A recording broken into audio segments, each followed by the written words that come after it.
किए हैं। अब हम देखते हैं कसरों की ज़रब हम किस तरीके से करते हैं। कसरों की ज़रब करने के लिए सबसे आसान तरीका है और हम आसानी से कर सकते हैं। किस तरीके से? पहले हमारे पास है 3/5 ज़रब 2/3।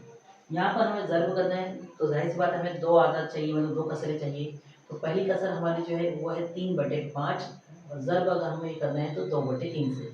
अब ज़रब करने का सबसे आसान तरीका ये होता है कि हम शुमार कुनिंदा से और नसब नुमा से हम ज़रब करते हैं। तो अब हम इस तरीके से करेंगे, यानी कि 3 को हम ज़रब देंगे 2 से और 5 को ज़रब देंगे 3 से।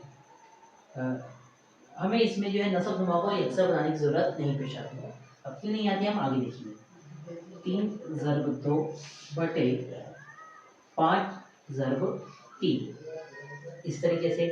तो हमारा जवाब क्या आएगा? 3 दूनी 6 और 5 दिए 15। बिल्कुल आसान इसी तरीके से हल हो गए। ये हुआ हमारा एक मिसाल। दूसरी मिसाल अब हम देखते हैं। ये हमारे पास है 5/2 ज़रब 3/7। अब इनकी हमें ज़रब करनी है तो ज़रब करने का बिल्कुल आसान तरीका, जैसा हमने देखा कि कसरों की ज़रब करना बिल्कुल आसान है। शुमार कुनिंदा से हम शुमार कुनिंदा की ज़रब शुमार कुनिंदा से और नसब नुमा की ज़रब नसब नुमा से करते हैं। तो इसका जवाब ये होगा कि 5 ज़रब 3/2 ज़रब 7। 5 के पहाड़ा 3 तक पढ़ेंगे तो 5 दिए होगा 15 बटे 2 को पहाड़ा 7 तक पढ़ेंगे तो 2 दिए होगा 14।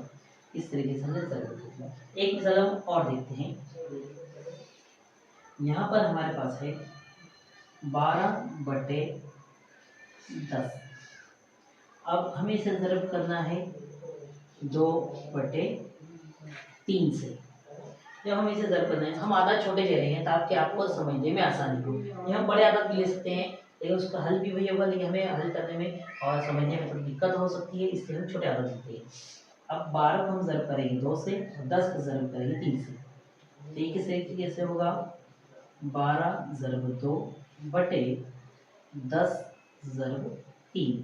तो इसका जवाब होगा 12 दूनी 24 और 10 दिए 30। तो इस तरीके से बिल्कुल आसान तरीके से हमने हल किया। चलिए हम एक मिसाल और देखते हैं ताकि आपके जहन में बैठे। चौथी मिसाल हम देखेंगे।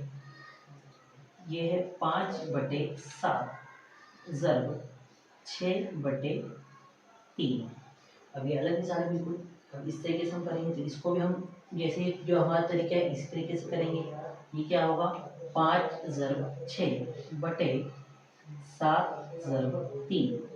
शुमार कुनिंदा से नसब नुमा से।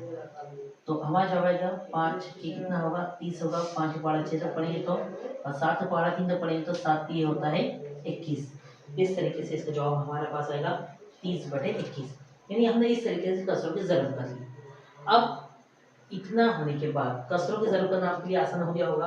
अब हम आगे बढ़ते हैं अगले टॉपिक की तरफ। उसमें हमें क्या लिखना है? उसमें मैं आपको यहाँ कुछ आदत बताने वाला हूँ। यानी ज़रबी माकूस क्या होता है? हमारा अगला सवाल क्या है? ज़रबी माकूस क्या होता है?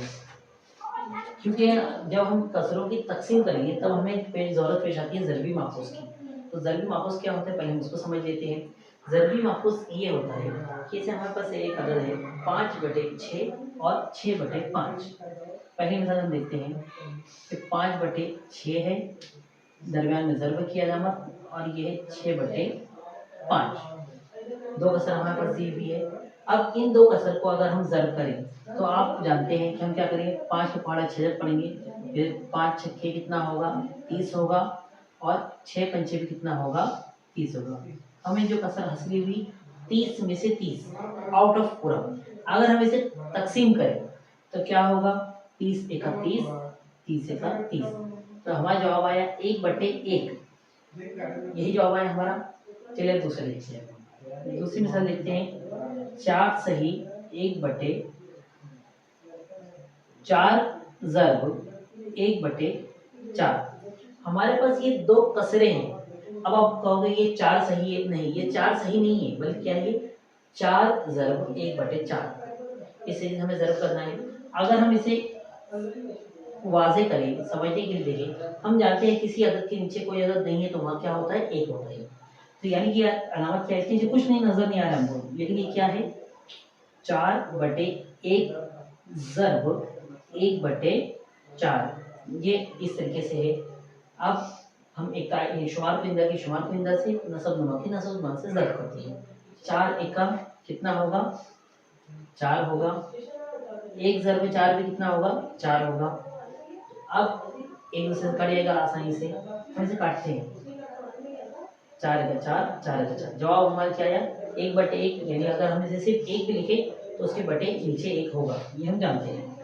आते हैं हम तीसरी मिसाल की यानी हमारे पास है 2/3 ज़र्ब 3/2।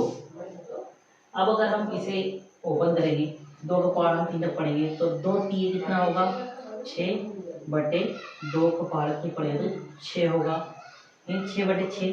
अब ये फिर कटेगा, आसानी से कर सकते हैं, हम तकसीम मदद सीख रहे हैं ना।